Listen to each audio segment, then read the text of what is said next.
Middle of November here, 55 degrees. I'm going to take advantage of it, go for a little ride. I'm on the Kawasaki KLX 300 today. Anybody that's been following me on this bike knows that I had complaints about the steering, low speed, kind of feeling like I was winding up, this and that. The local dealership was, I'm not going to mention their name because I don't want to give them any free advertising. They were very unhelpful with my situation. I did not buy the bike from them, and they treated me accordingly. Yeah. Very first time I walked in there, I was on my little Honda XR150. The salesman saw me riding that. He looked at me and said, "You really ride that thing around town?" Like I should be embarrassed. So there was strike one. And then at that time I was shopping for a bigger bike. The Honda was a cool little bike, but didn't have enough horsepower. So I'd only had it a couple of months. I was already looking to upgrade. So I had my eyes on a KLX 300 or a Honda CRF 300, and I went up there and they didn't have any Cowies back in stock. They weren't going to get any more. Originally, when I was looking for a Honda, I had contacted them, the Honda XR150, and they said no. They didn't even act like they'd heard of it. This was back in June. And then they said, no, we don't have any coming in. We can maybe get you one by September.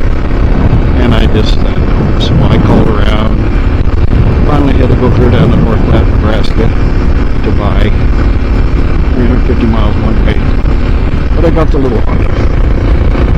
And turned out it didn't have enough horsepower. A little bike around town. Doing everything I needed it to do, but just one time. So decided I wanted to upgrade. So up to my local dealer, and they didn't have any of the Kawasaki's. They did have a Honda CRF 300. I sat on it. It wasn't too tall, the seat height. I don't like it. I don't want a really tall bike. I'm old. I don't want to have that far to fall. So it felt good. Salesman was standing there right next to me. And I looked at him and I said, "How much for this bike out the door? What's the price?" And he just sat there and stared at me. Never made a move to go talk to his manager to answer my question, how much could I buy that bike for? So I just kind of shrugged my shoulders and left.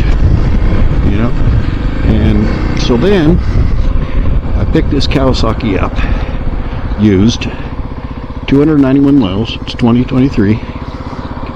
Virtually new, but I noticed this weird little low-speed steering issue. I went on the forums, went on YouTube, got a lot of info. Everybody was saying pretty much probably the torque on the headset was too tight. Combination. There's also a squeak coming from that area when you turn to the right fast. But to the left.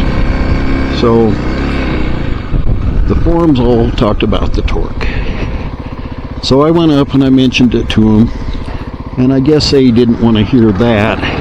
So they said, well, we'll schedule it and check it out. If we don't find anything, you're going to have to pay $65 for a half hour's worth of diagnostics. Reluctantly, I agreed to that, made the appointment.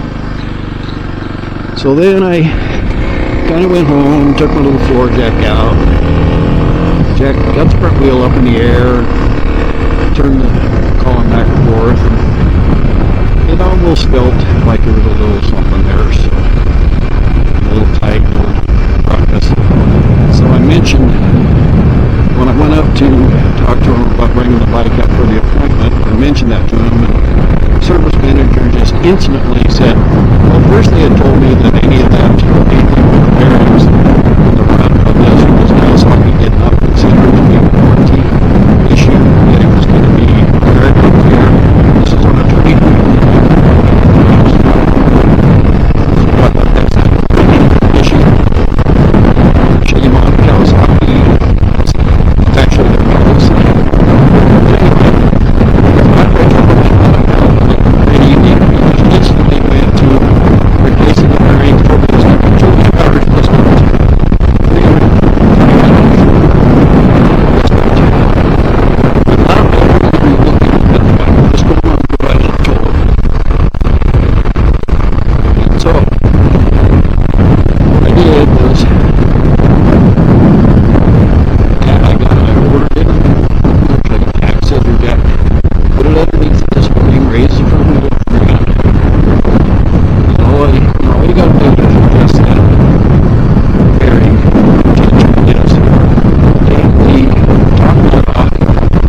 triple clamp bolts first, then tighten that top nut, which is wrong.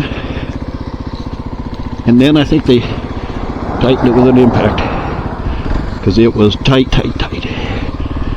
Anyway, I went ahead and backed the lock nut off just a touch. I took a punch and a hammer and got in on the flat spot on that just nut, and backed it off, moved it maybe a 1/6 of an inch, maybe 3/32, not much, and put it back together. When I wrote it, problem solved. No steering issues whatsoever. Low speed, it's not sticking, doesn't feel like to lock it up on you. So got that squeak. Couldn't figure out where that was coming from.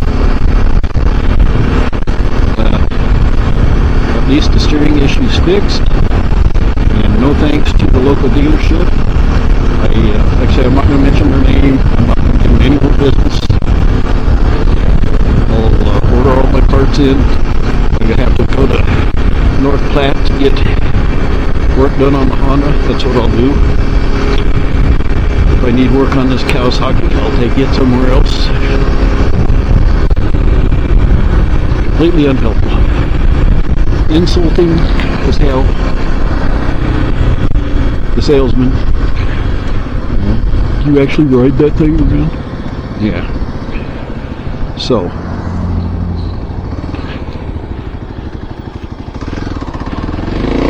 Sometimes you just gotta do shit yourself.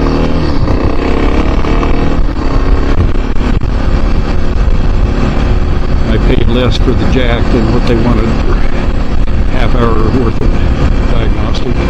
Whether they would have actually uncovered and fixed the problem, I don't know.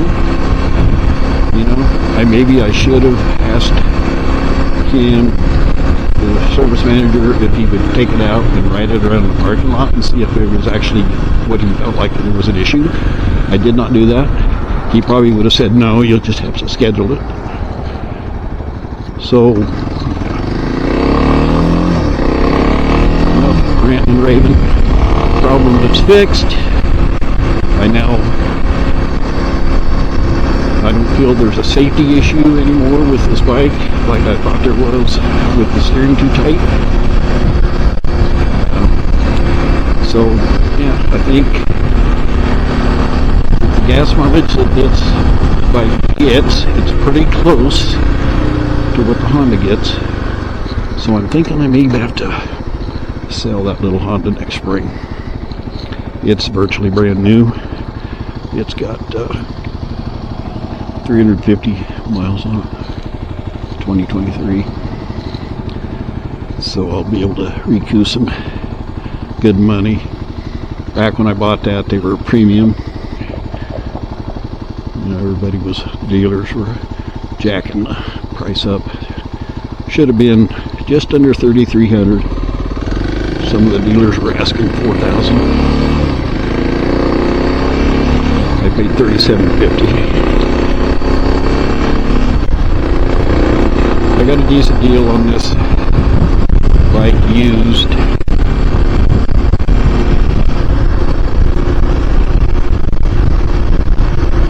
The guy I got it from, he thought it was too small for him, and the handling was because it was too small. I think it was probably because that steering was too tight. That's what was causing him issues. 605 miles on this bike now. The guy I got it from had changed the oil a little early for some reason, so I'm going to go ahead and document it, and I'm going to change it again here at 600 miles. He put in the most expensive synthetic that Kawasaki makes. So, dealer told me I needed to stick with that now, which, if you go on the internet, that's not necessarily true. They say you can switch back and forth. Maybe it's a Kawasaki specific mandate. I don't know. trust anything that comes out of those guys' mouth anymore. I'm not even sure. I don't know if I'm going to rub their nose in the sticks or just let them fend for themselves. I don't know if it probably wouldn't help anybody in the future anyway if somebody came in with something. Fuel light came on. I guess I got the gas station.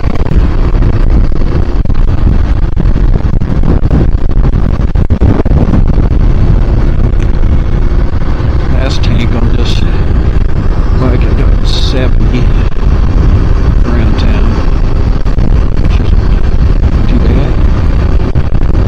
Honda was getting 80, and still broke in. It's carbureted, it needs jetting down this altitude. But 70 is pretty doable. And so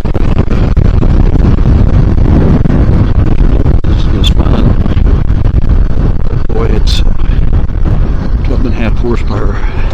Just don't cut it. You can't get anywhere. Top speed you can maintain would be about 50. Right faster than that, but you can't maintain it. If you hit a hill or a headwind, you're going to be dropping down on speed.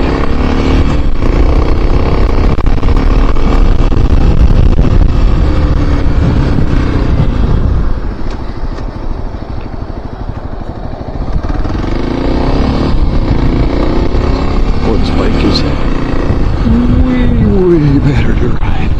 Before I used to just veer go around corners. It'd saw its way around them.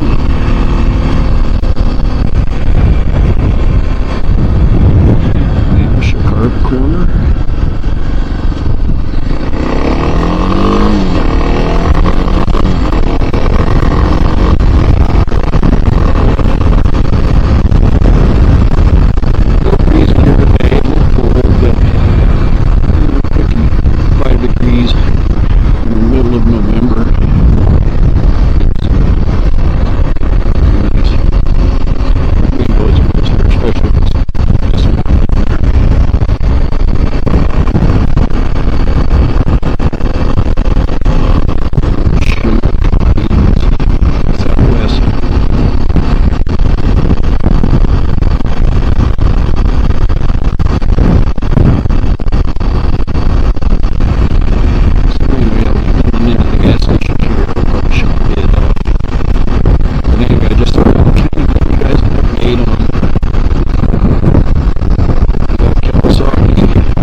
Be the case. That might be some of that squeaking I'm hearing on this. I don't know.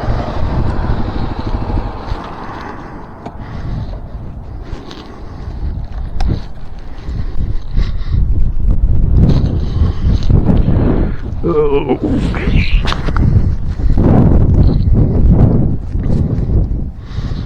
Okay, I gotta move the bag and stuff here, so later people.